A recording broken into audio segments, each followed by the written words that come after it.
Well, joining us in studio is Isaac Kobnamako. He's a member of the E-levy Technical Committee of the Ghana Revenue Authority. Many thanks for your time. Day one of the implementation of the E-levy has been somewhat chaotic. What would be your assessment of day one?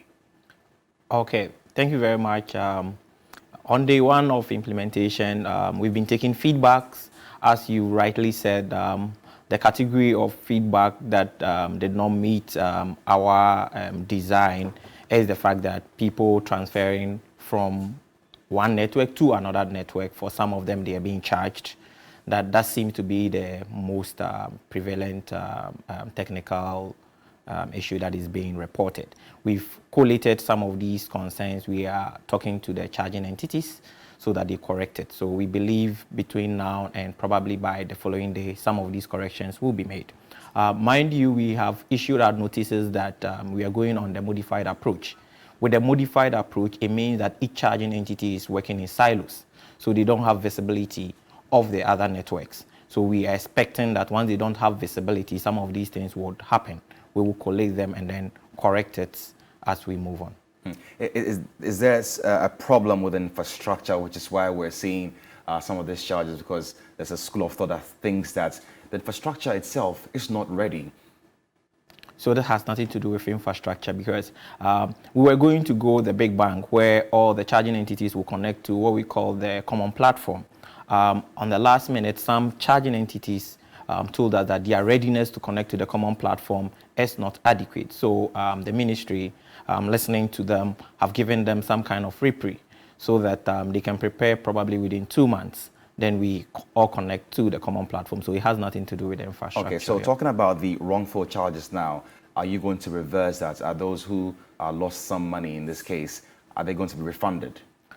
We've issued out notices to the charging parties that anyone who have genuine and valid reversals, they should listen to them, use the current approach that they use for reversals, which is 15 working days, to collect these concerns, and then those who have been wrongfully charged should be refunded their taxes. There's a school of thought that says that why didn't you have a pilot testing regime so that you can, find out about all these errors and then correct them before the implementation?